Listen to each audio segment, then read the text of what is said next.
Good day, everyone. Scooter coming to you live from the Granville Guitars World Headquarters here in lovely St. Petersburg, Florida. Today, we're doing a very special 20 questions with our good friend, Mr. Paul Mazurkiewicz, from our good friends, Cannibal Corpse. Welcome, Paul. Good to have you here. Thanks, Scooter. Thanks for having me. Typically, the thread going through all these 20 questions has been customers of mine. Until recently, you weren't a customer of mine, and now that I've done some work for you, we can do this and feel good about it. That's right. Okay, well, let's just dive right in here. Discuss your earliest musical memories.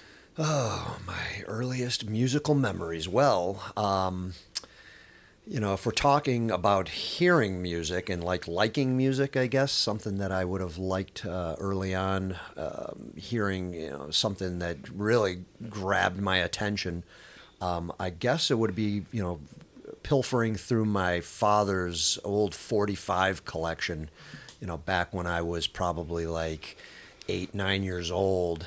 And, I remember stumbling upon the one that always got me and probably what made me, get into the heavier kind of music or just the rock kind of music or the sound that has an edge to it was the Kinks. You Really Got Me and All Day and All of the Night. Mm-hmm. Hearing those two songs in particular, I remember just going, wow, what is this? What is this sound? Hearing that guitar. And it just, it really resonated with me, Mm-hmm. And I was definitely I didn't know what it was, of course. I didn't know what kind of music this was. I just knew I liked it, of course. But that's probably what got me into really, like I said, gravitating towards more of the rock, the heavier kind of sound. Albeit, we're talking late '70s at this point, so.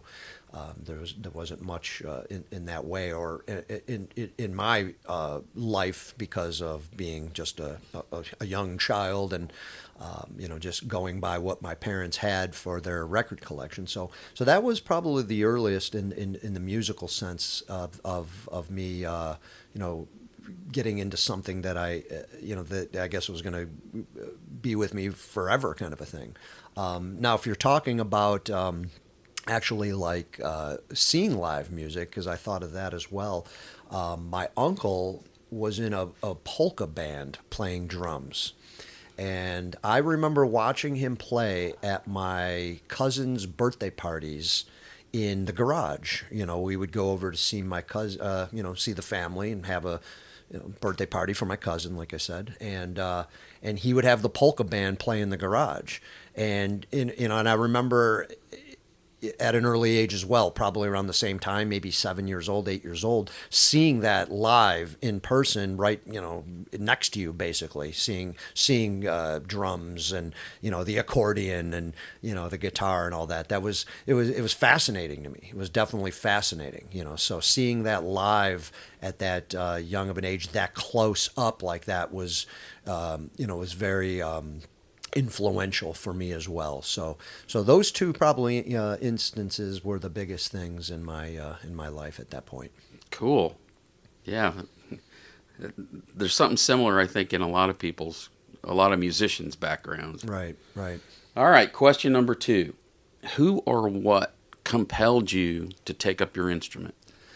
Well, that's a good question. And, I'm a drummer, of course, and if we're talking about those influences I just talked about, well, seeing my uncle play drums, which was a cool thing, back then, and then another drummer in my family is my immediate first cousin, who's 2 years older than me. I only have a younger sister, and I didn't have a brother, but he was as close to a brother as I could have. And he actually was the one that kind of got me into a lot of the music back then, because him being 2 years older than me. But he was a drummer. So I would, remember going to his house and see his drum set in the basement, or watch him play a little bit. And, once I got a little older, I was able to mess around on the kit a little bit. But, that's drums. I always seem to gravitate towards the drums. Then I remember when I was going to my first concerts in the early 80s and all that, when I was, old enough to finally go to shows, and I always just remember watching the drummer more than anybody. I think that was the most interesting person up on the stage to me, is just seeing the drummer, flailing around and, with all the movement. And, I was always gravitating towards watching the drummer. So all that was a huge influence for me. But then, the older I got, when I finally decided I wanted to play the drums, which came at a later point in my life, it wasn't until I was about 16 years old when I actually finally got my first drum kit and all that. But, but just the music I was listening to, of course, the metal that we were into, that I was into, all the major hard rock that was happening, it just made me, want to play drums. I mean, there was so many influences back then, guys like Lars Ulrich and Neil Peart and Clive Burr and just all the bands that I was into. I mean, all those drummers were amazing to me. So so it was it was all that early stuff like that really made me want to play drums. Nice. Those are good names, good pulls, all of those. Yes. Who would you say is or was, take your pick, your main influence on your instrument? Well, there's two that come to my mind that, in different aspects, I guess. The first one would have probably been Neil Peart. Not that I'm anywhere close to being what he does. I mean, obviously, how can you not be influenced by such a great drummer? Just the motivation, just hearing what he did was just like so amazing. Still is, of course, to this day. And I remember hearing 2112 for the first time. That was the first Rush that I was subject to listening to, and just blown away by the musicianship and the drumming, of course. And that would have been in the early 80s when that happened. So that was well before I became a drummer, but I was definitely, it got me, and the other one that comes to mind as once I got older and I started playing the drums, like I mentioned earlier, really it was Dave Lombardo.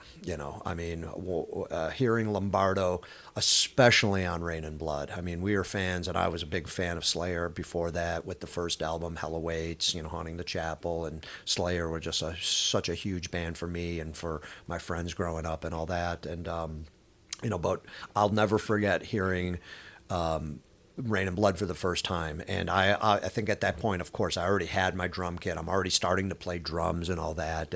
But just hearing Rain and Blood for the first time and just the drumming on that album and those songs, I just was blown away. And I remember saying to myself, this is how I want to try to play drums. This is what I want to try to do, with my style of drumming. I looked at Lombardo as my idol and my god, and, really still do. So in a modern sense, if we're talking how I ended up maybe trying to play drums or play drums to this day, it would be Dave Lombardo. That's a good one. Mm-hmm. Yes. Let's see. What was your first instrument? Let's say drum kit, because that's the conversation we're having. What was the first one, and where did you get it? My first drum kit. Well, that is a great question. Or actually, when did you get it? Well, I'll tell you all about it right now. When I decided I wanted to play drums, like I said, as a 15, 16-year-old, and we're going to start a band now, me and my friends and everything. Well, I got to get a drum set, right? And I remember there was a thing up in Buffalo, New York. It was the swap sheet, where people sold used gear or anything, I guess, but it was called the swap sheet. So, you pick up a swap sheet and you see what's available. And of course, I needed a double bass kit. I had to have two bass drums. That's key, right? So, and I didn't have a lot of money, of course. I know my parents were buying me the kit. I didn't have anything going at that point in money, but we ended up buying a Kent drum set, which were made out of, I believe they're from Buffalo. If not, they're Western New York somewhere. And Kent drums, obviously they don't exist, I believe, anymore. But they were big back in the 60s and the 70s, and a prominent make of that area. And we found a double bass kit, 2 toms. So I guess it would be what, a 6-piece kit. You know, two mounted toms, a floor tom, 2 bass drums. You know, and you know, some old hardware. But this kit was old. I mean, you know, I bought it in I guess it would have been in 85, 84, 85, I guess.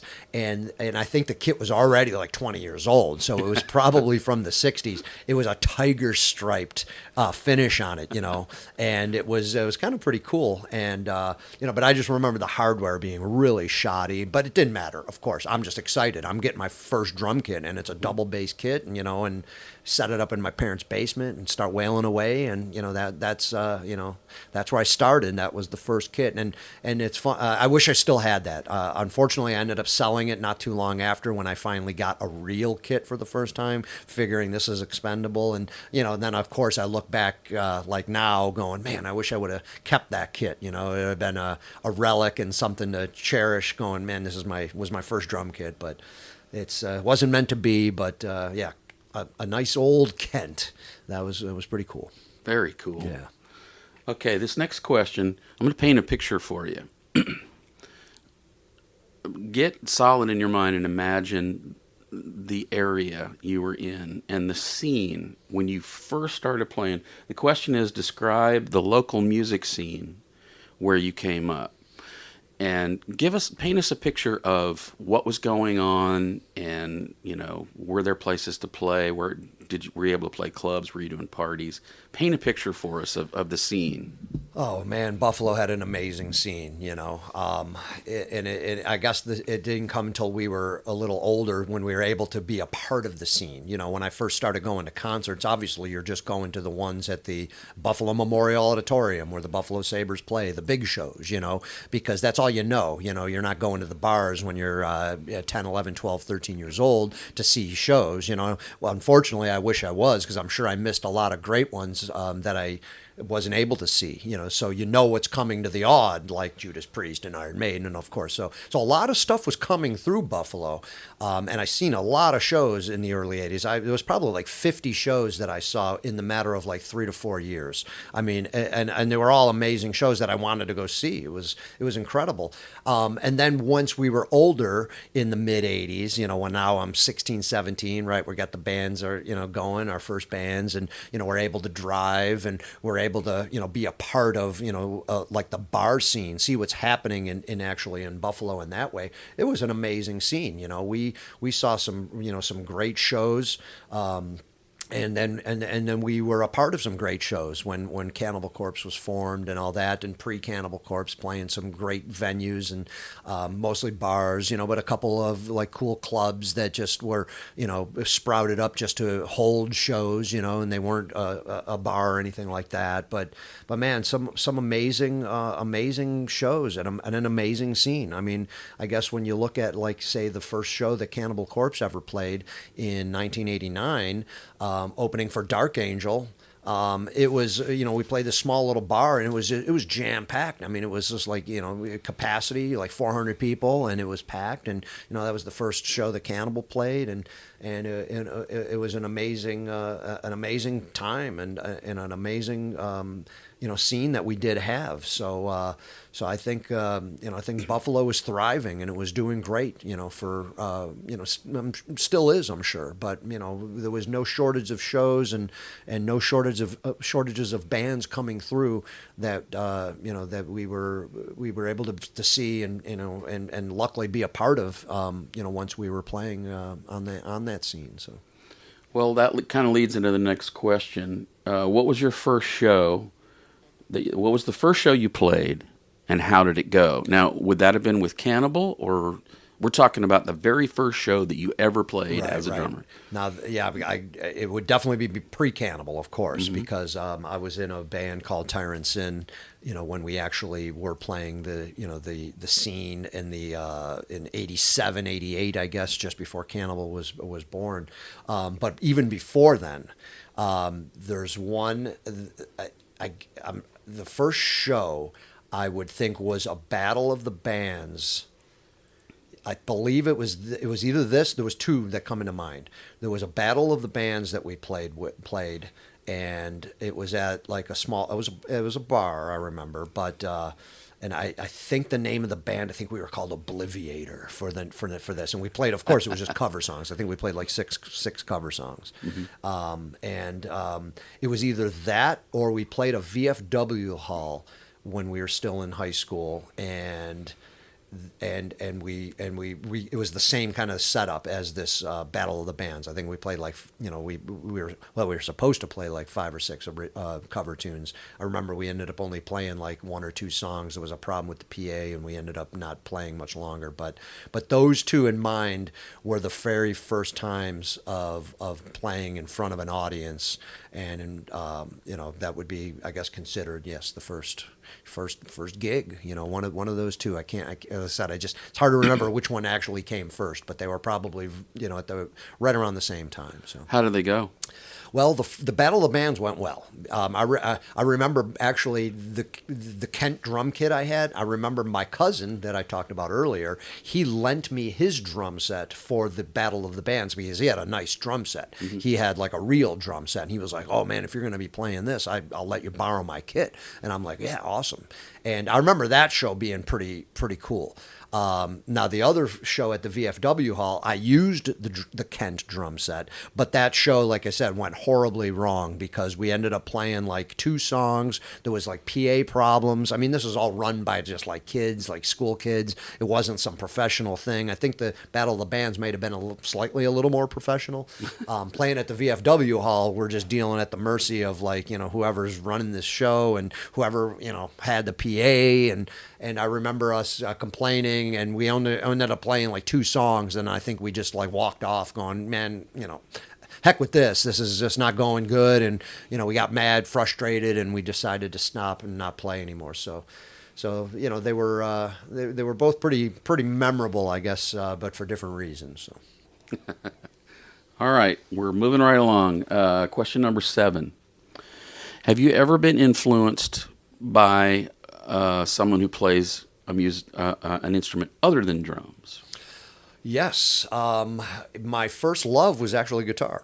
My first love was guitar first, and that's what I actually did play before I played drums. I did have a guitar, or I didn't have a guitar, I should say. I took lessons, and I did play guitar. And that was even a few years before I ended up getting a drum set.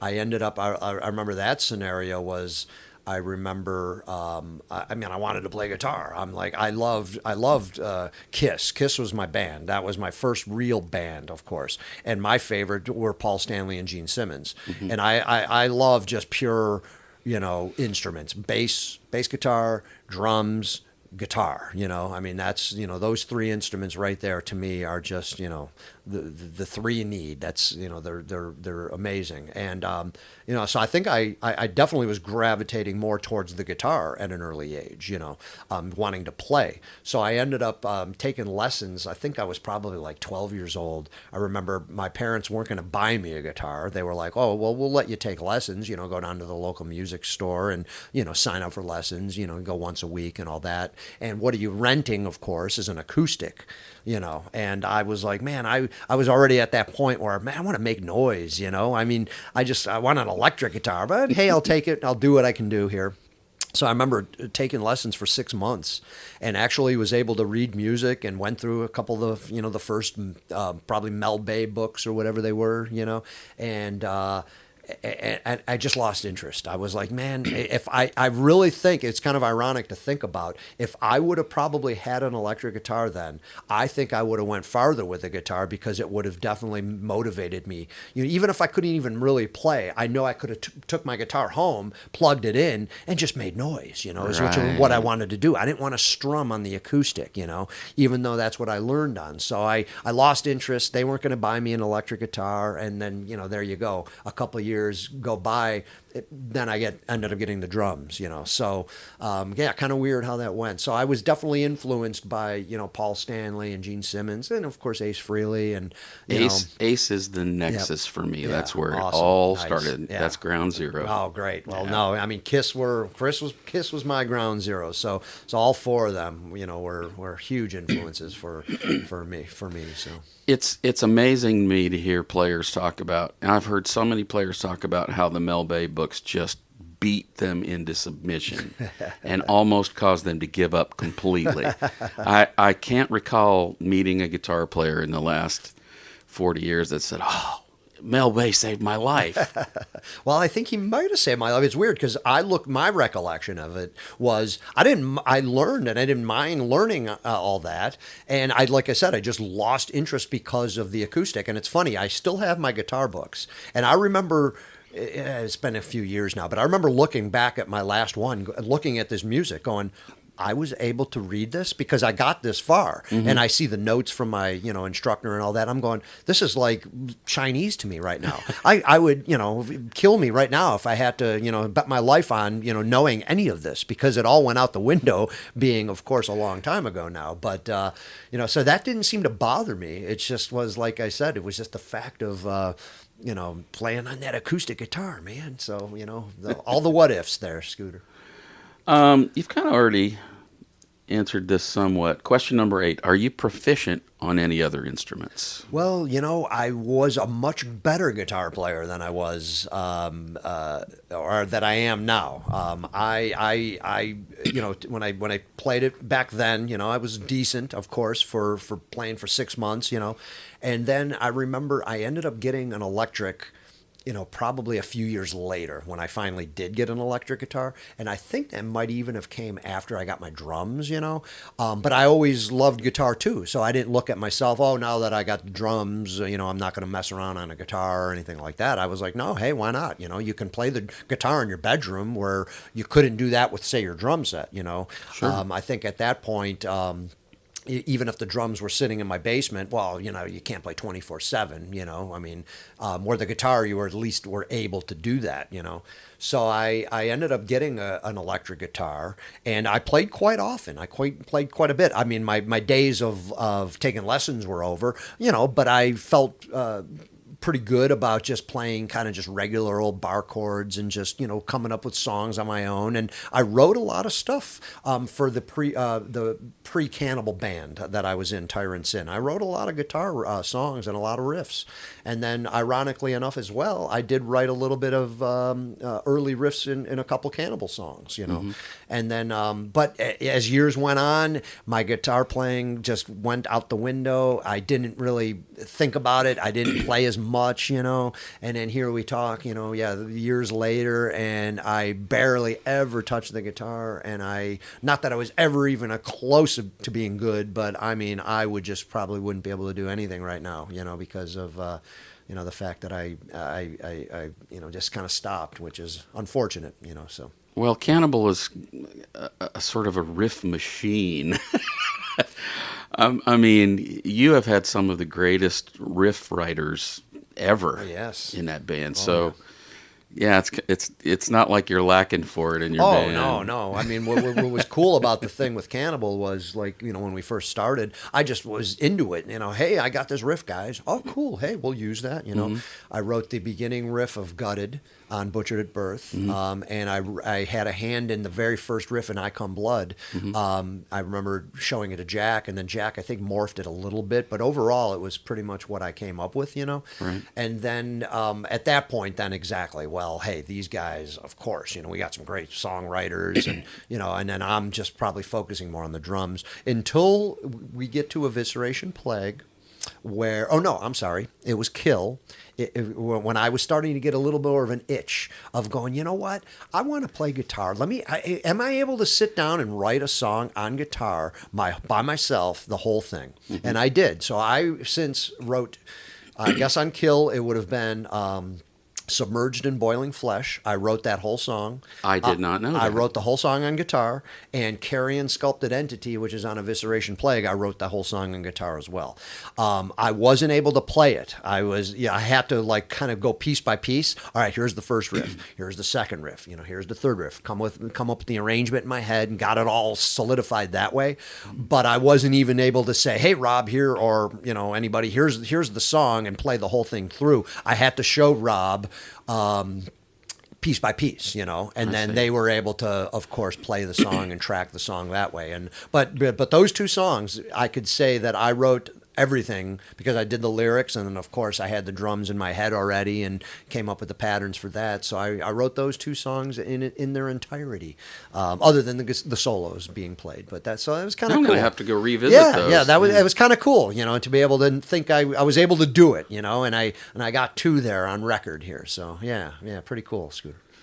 All right. Question number 9. Discuss your current gig. Let's talk about what's going on in the world of Cannibal Corpse as we speak. The new album is Violence Unimagined. Yes. It's really good, guys. I'm sure if someone's watching this video, they've probably heard it by now. But if you hadn't heard it by now, just go get it. You don't need me to tell you to go get it. Just go get it. Well, thanks. I appreciate it. But yeah, that's it. We've released our 15th CD or album or release or album, whatever you call it. About 2 months now or something like that. Yep. I think it's been. So going amazing. I mean, just incredible that we're still going, 32 plus years in and all that. And, and I feel we're coming up with some great material, and, we're coming up with some pretty cool songs. And, we feel that we're writing some fresh stuff, and, just constantly trying to push ourselves. I know I pushed myself big time on this last record on the drums, and, excuse me, but, here we are amidst this ending, hopefully the ending of this pandemic here. We're finally able to maybe do some shows, as we speak right now. We got the first show coming up in August 21st at the Psycho Vegas, that festival, which is a cool thing because, we haven't played a live show since just before Thanksgiving in 2019 at this point, and right. And obviously with the pandemic, we would have had Violence Unimagined out, months ago, and we would have been on the road, and all that kind of stuff. We'd probably be in the middle of a tour right now. Like everybody else in the world, band-wise, we had to take the pause and, just do what we have to do here.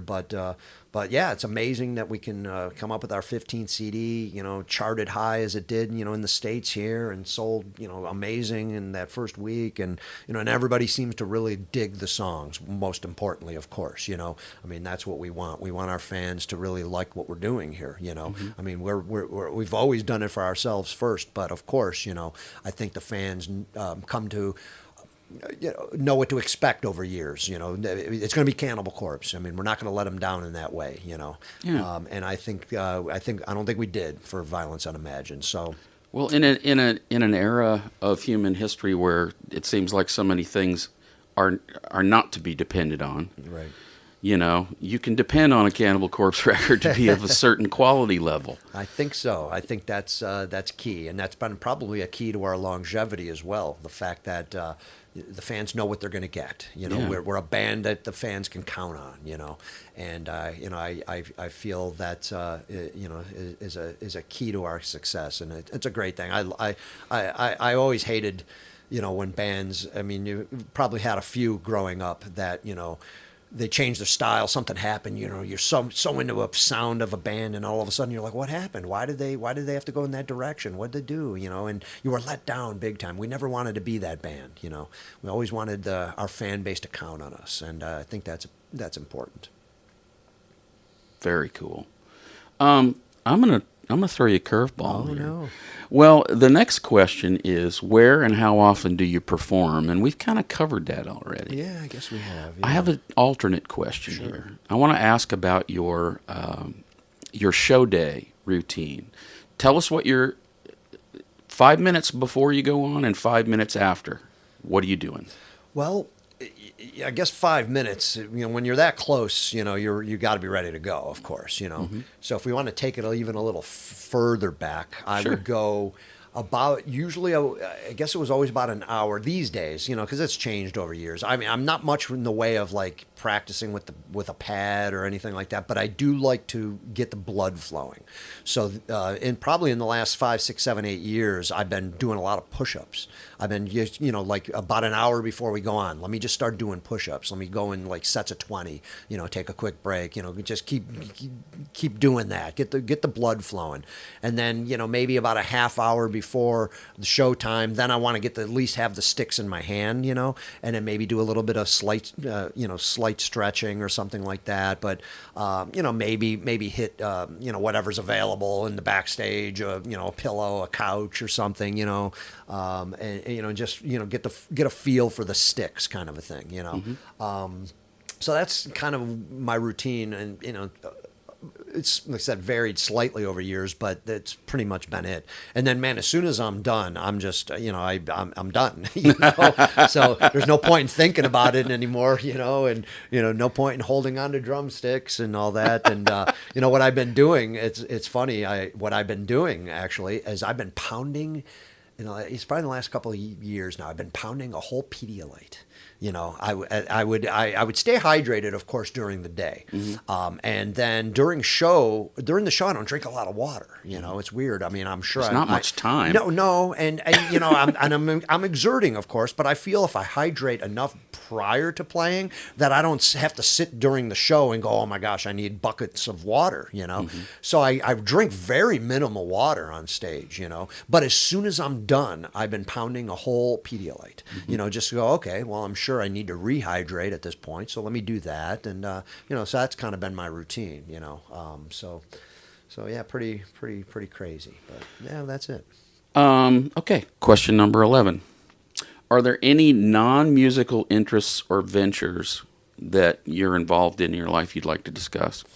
Well, the only thing there's only two things in my life that I ever really cared about passionately. The first one, music, of course, became my life and my passion. That came at more of a later, age, even though it might have started around, like you said, 9, 8 years old and all that, and then, wanting to become a musician. But I am an ice hockey player, so that was my first passion and my first thing that I started. I started skating when I was 5 years old and playing ice hockey. My father got me into it, thankfully, because, it's up to your parents, of course, to get you into stuff like that. My dad was passionate about ice hockey and everything, and he was always a coach on my teams and everything.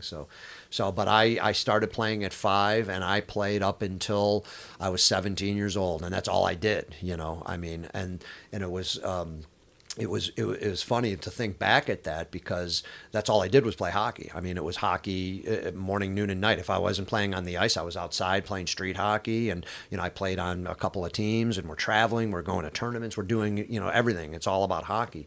And right around, of course, when I started playing drums and getting into the band thing when I was about 16 years old, well, that was the tail end of my hockey, because it was if you're going to pursue hockey at that point, well, then you either got to go to college and play it, or you're going to play in the junior leagues, to take it to the next level. Sure. And I could have, I guess, I loved it that much, but you know what I loved a little more at that time was music. Music took over at that point, and I think I was probably slightly burned out on playing. That's all I did for my whole life at that point, and music was new, it was different, and it was more, a different kind of excitement here. But it was definitely, I was living music at that point. It was my religion. My room's decked out with all the posters, and I'm a heavy metal guy. I am living metal. I wear the gear. Exactly. It's your religion. So I kind of had to make a choice, because I remember going to college right out of high school. Because obviously probably more to fulfill my parents' dream of, you're going to go to college. Okay, well, I didn't really want to go to college. I wanted to play music. I mean, I really wanted to do that. And I remember going to college, to a Erie Community College, which is community, a little local college. But I ended up failing out. I went for 6 months, and I didn't want to be there. I wanted to play music, and my bands were already going. going and all that, so I just I didn't want to do it, and then like I said, if I was to follow hockey, well then it was one or the other, because you can't do both, man. If you're, like I said, if you're taking hockey to the next level, then you're going to be skating even more than I already skated, and Right. played and practicing and playing on it, like I said, a college or a junior level. So yeah, that was it. And I still play hockey to this day, though, because when I took a break for a while, and then when we moved to Florida.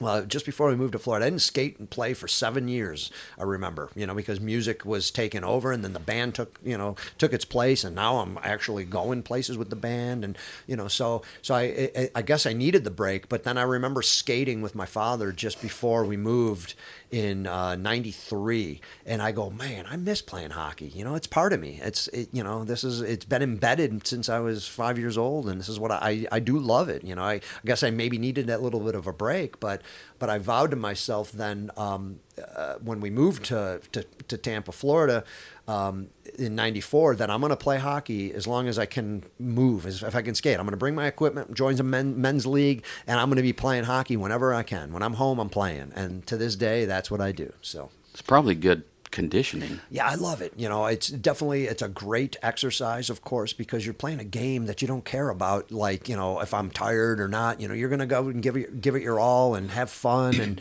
unfortunately, I don't play as much as I'd like to. Now, if I was skating every day, then that would probably even be better conditioning. But hey, I'll take the once a week that I can hit the ice nowadays. And either way, it's a great workout, great conditioning, keeps me, keeps you sane, I guess, in a lot of ways, and something that I'll be doing until the end of time, until the end of my time. So.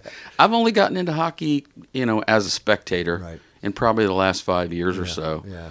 But it's just, man, it's nuts. I mean, the physical demands are incredible. Yep. When we first started watching it and first started understanding Right. about the game, Yep. I believe at one point, after I'd had a cocktail or two, I remarked to my wife that it was like watching two Wolverines play chess, because it's so aggressive and so physical, Yeah. but there's so much strategy Yeah. at the same time. Yeah, yep. It's Oh, it's a great sport. There's no sport like it, Yeah. And you're on the ice too. You're on ice Yeah. with a stick in your hand. So there's so many different factors involved, and the game happens so quick. There is strategy, but at the same time, it's not like football strategy, where this is like quick thinking. You have to know in a half of a second what you're gonna do. Now you could do the wrong thing. Of course, that happens, But that's what I love about hockey: the speed of it, the aggressiveness. I love. I guess. Probably why I end up playing drums the way I do. I like to do things fast. I love to skate fast. I love to play drums fast. And what a great sport, Schooner. What a great sport. sweet. Very cool. All right. Number 12, discuss your practice regimen. Well, these days what I do is, I've learned to practice on my own a lot more than I ever have. Growing up, I didn't really like to practice, man. When I first started playing drums, it was about, man, I want to play music. I mean, even, I don't care if I don't know what I'm doing. I want to play with somebody. I want to be inspired. I was inspired by jamming with a guitar player or the band or whatever, And I didn't do a lot of practicing growing up. I mean, I should have done way more than I ever did. But I guess all my time spent was hitting the drums was with somebody else there, So we kind of like all learned at the same time, The guys that I played with were learning guitar. They weren't like, never playing with guys that were, 10-year veterans or, anything like that. We're all in the same boat here, Like my friend playing the bass, he was learning as he went, and we're all learning as we go. So I've come to learn to practice a lot better in the last, say, 15 years or 20 years or so. But but these days now, I get to the practice facility, and I just start playing. I set the metronome to say 160.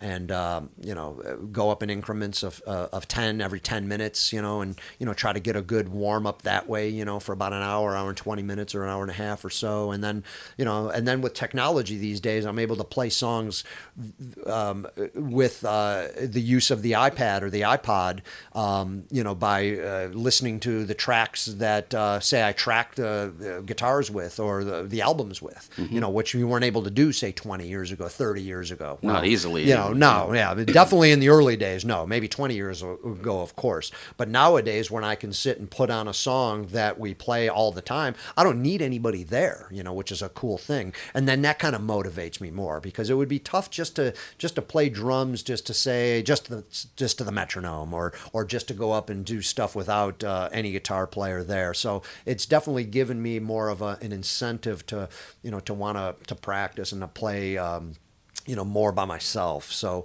really it's just, trying to play as much as I can. If I can play for a few hours a day, then that's, I feel that's a good accomplishment. And, that's what I've been attempting and pretty much been doing for the last few years. So. When did you last practice, and what did you play? Well, I last practiced a couple hours ago today, as a matter of fact. Just try to keep in shape, of course, not getting any younger, the older we get here, and gotta stay on top of it as much as I can. So it pretty much just what I did, what I was just telling you, what I did, so get there and start the metronome that way, and then, just start messing around and, get a good warm up in there, play some of the old, some of the songs that I can play, to the programs that I have and all that. And that's pretty much it, so. Have you begun working on the set list for the Las Vegas show? Getting there, Surprises? Yeah, I know. No, well, all we can say is obviously it's our first show for Violence Unimagined, so we're gonna play some new material, I think we get an hour's time, so that's pretty good with a festival that size. Yeah, it's not bad at all. But obviously we're going to be limited to how many songs we can play, of course, not like our full live headlining set. So if we're only getting an hour, we figure it's probably going to be about 12 songs or so. And, but we want to incorporate, of course, some new material. So chances are we'll play 3 new songs, which I'm going to leave that as a surprise to when it all happens and all that. But yeah, no, soon enough here, right, got to start getting the set in order here and, getting prepared for that show. So Sweet. Question 14. At what point did you think to yourself you could make a living at music? Not just squeaking by. You were going to actually be able to make a comfortable living, pay your bills, your rent, etc. At what point in your career did that balloon go off over your head? Well, that's a tough one, because I'm going to have to go back to the first time when I remember about, making money, which would have been the start of it, and it was probably foolish of me at the time, but I remember when we went on our very first European tour, and that would have been back in 91, I believe. And we haven't been on, I think that was our first tour. I think the first U.S. tour might have came after that. Gosh, it's so hard to remember. But I remember going to Europe for the very first time, and I was still doing drywall finishing. That's what I did right out of high school after I stopped playing, after I dropped out of college and all that, and the bands are going. All right, well, I was able to work with my buddy at a drywall company. We had a neighbor, and, it's funny, almost all of Cannibal ended up working there, and all our friends, and, we had, it was cool, to learn a trade as well, made some good money, and I did that for 5 years.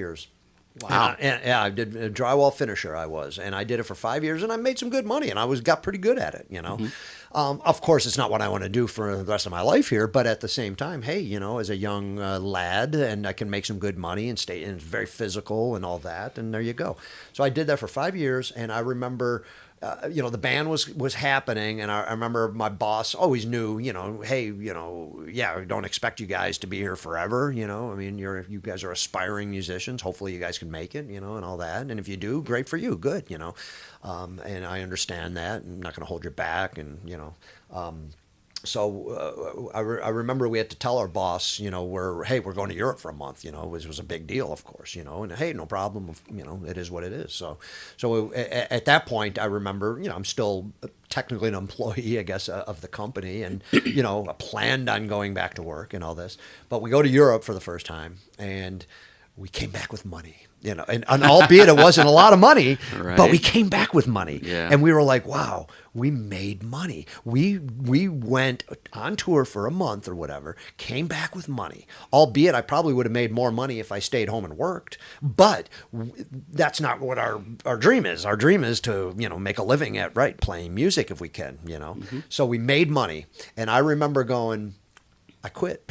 I remember quitting the job going, I made money. And I think looking back, like, man, that was probably foolish of me because, right, we're not making a living at it now. We made money, but we're not on tour like we are today and all that. And so I remember going, okay, probably, like you said, was probably very foolish, because I probably could have, made some more money, of course, if I stayed in the company and all that. But you had that, the itch, you had that, the taste, it was there, And so I think it probably came around maybe the bleeding time, when things were doing very well, like the band just kept on getting bigger and bigger. And then, more tours are happening because for those first 3 records, we didn't really tour hardly at all, And then I think finally around the bleeding, when things are coming into play a little bit more, and we got some more tours happening, and, the guarantees are going up, and you're going, wow, you're seeing a little bit more money. And I think then we had maybe more of a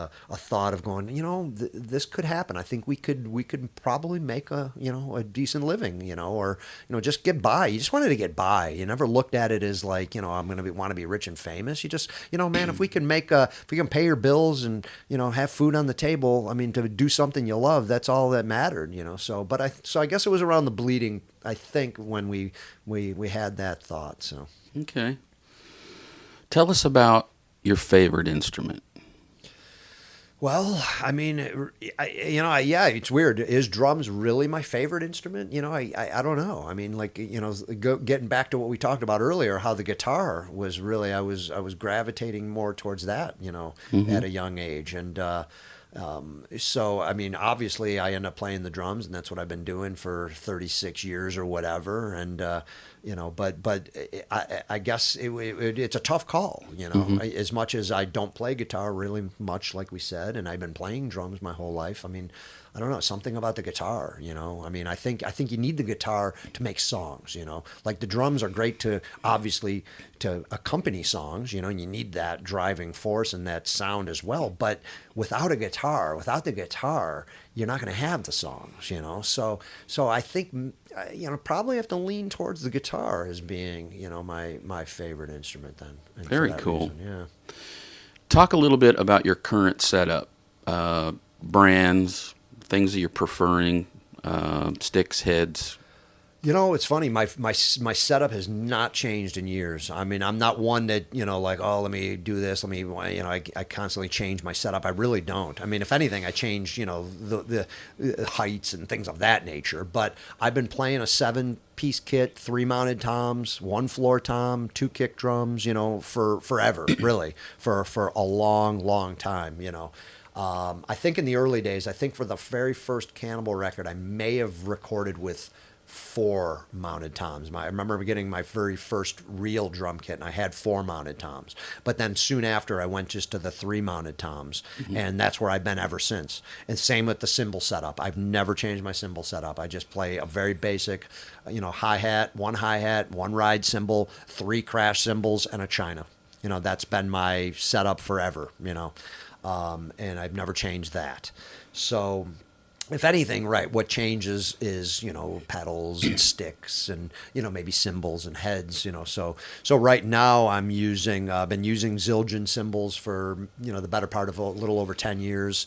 I love the A Custom series, so I pretty much been using, Those are my favorites too. I love the A Custom. So I've been using a lot of the A Customs, and I've been never one to be too super particular about, oh, I need this, or that cymbal. I guess growing up, it was whatever lasted the longest for me, because I used Peisty Rudes in the early days because they were the most durable. Yep. The 3000s, and I still have my Peisty Rude 3000 21-inch ride.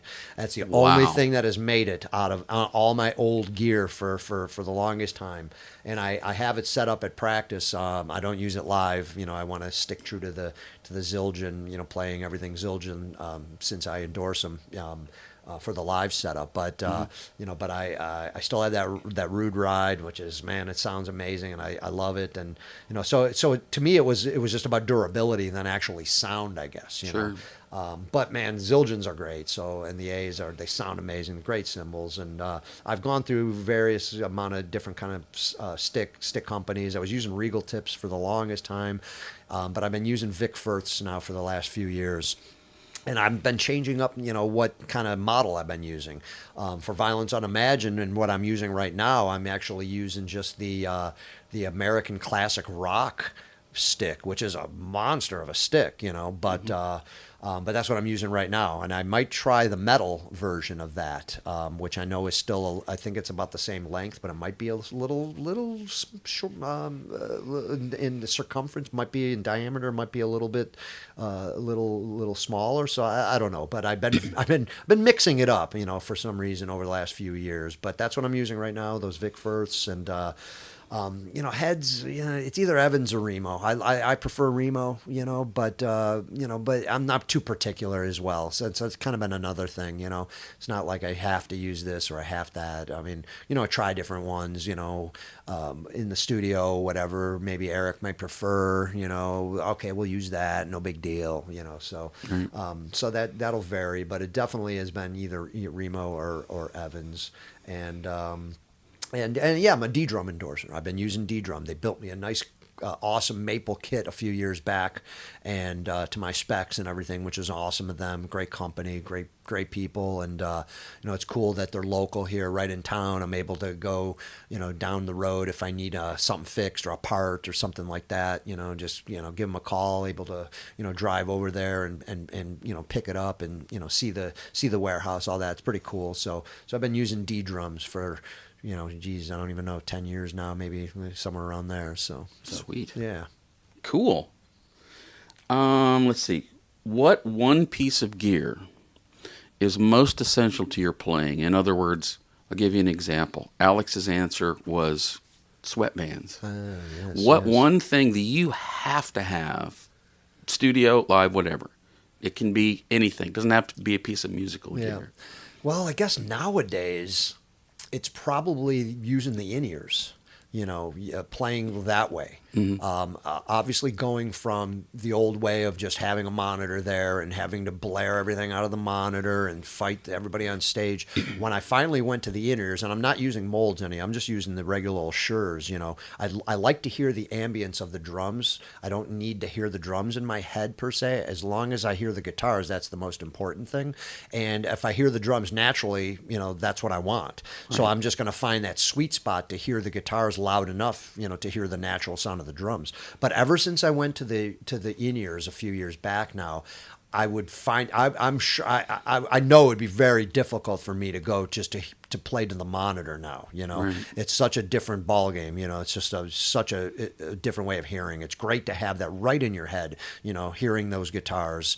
I mean, I think it'd probably be quite difficult for me to probably play otherwise. I think. Well, speaking from a different perspective, in-ear monitors are the best thing that ever happened to live sound because. Right. It makes a monitor engineer's life easier. Yeah. It makes a front of house engineer's life tons easier. Sure.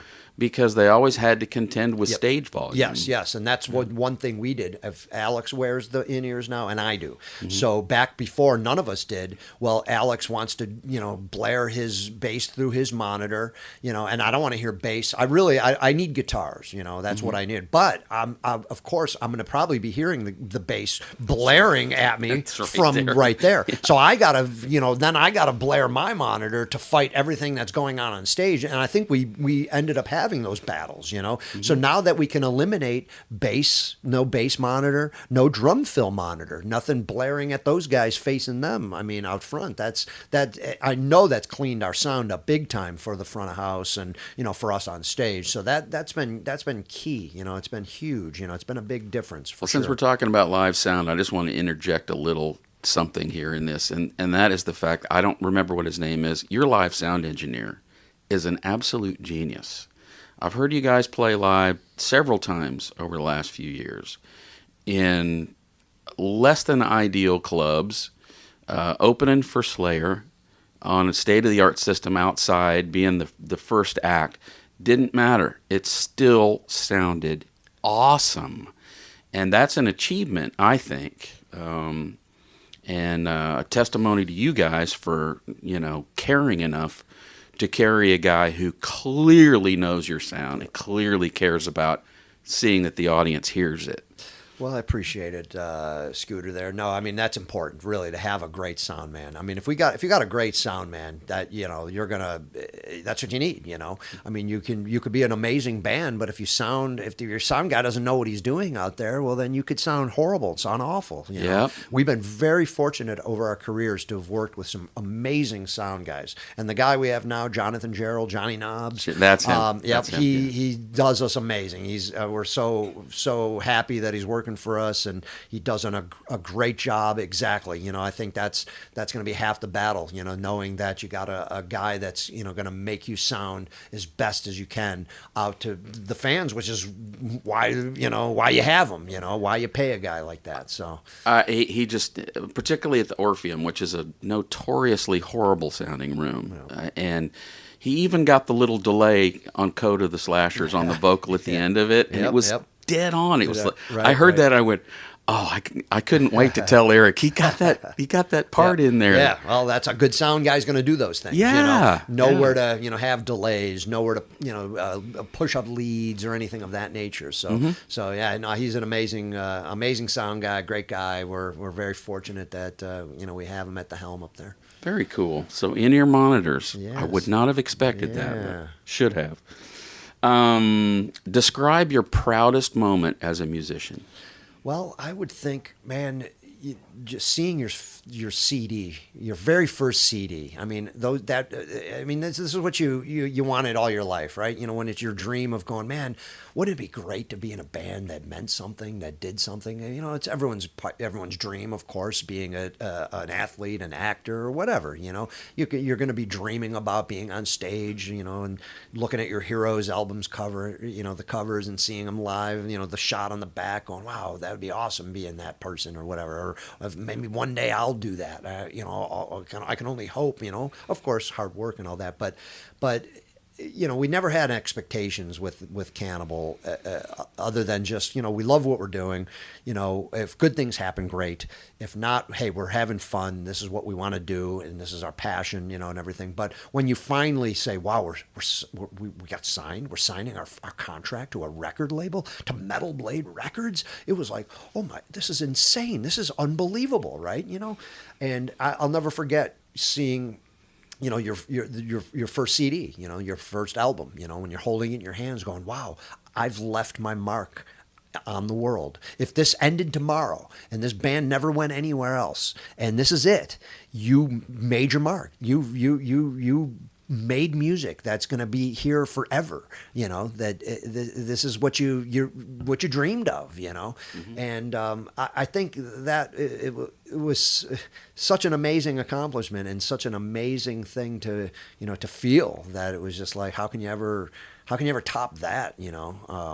I mean, that's just this is, like I said, what you've dreamed of, and here you are finally living that dream. And putting out music that's here for the world for eternity. That's just an incredible feeling.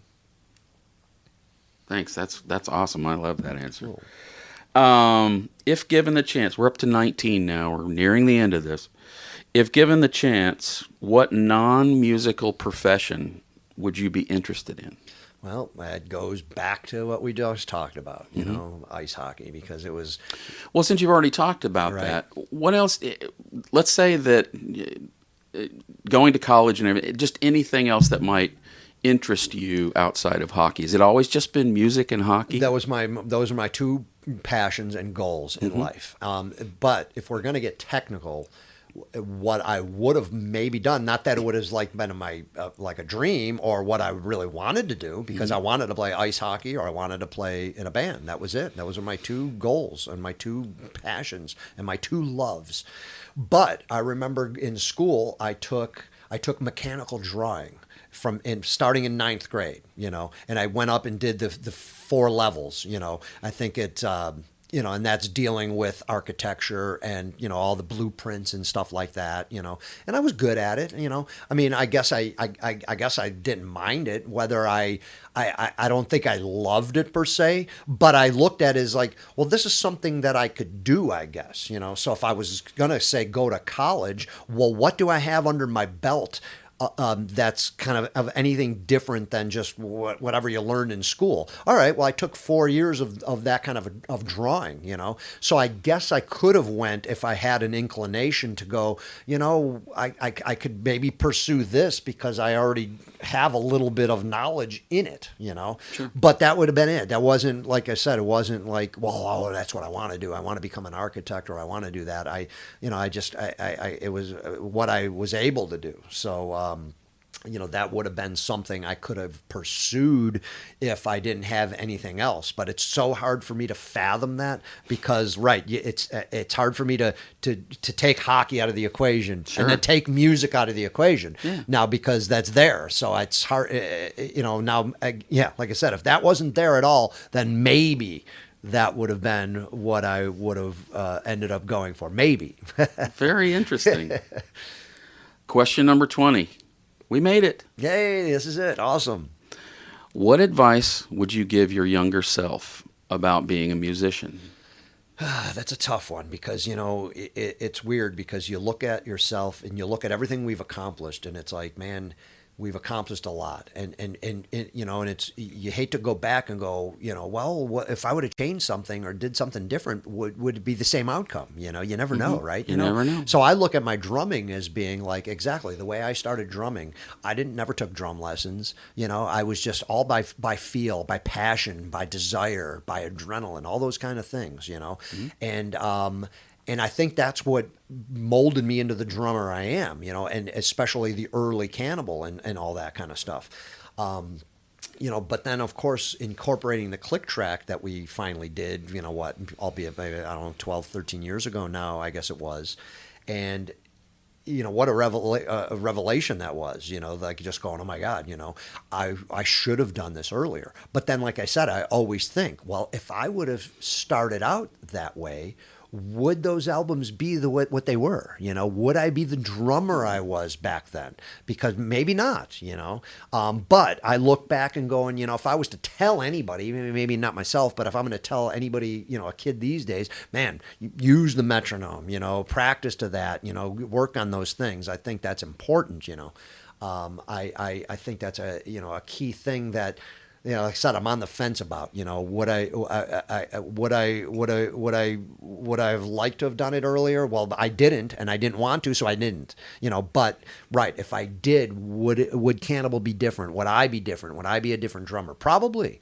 So it's hard to say, but I would have to go that route though. I'd have to say, incorporate the click track and the metronome as early as you can, to your regimen, to your practice, to your playing. So Cool.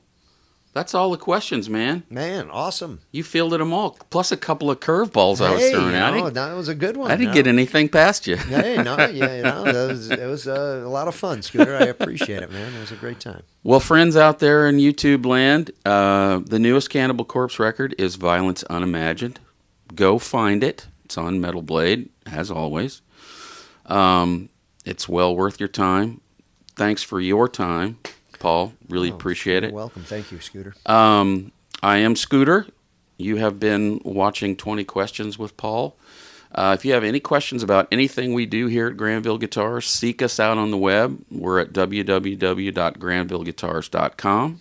You can also find us on Facebook and Instagram and all the usual antisocial platforms. Good one. I like it. Paul, thank you so much. You're welcome, Scooter. Thank you.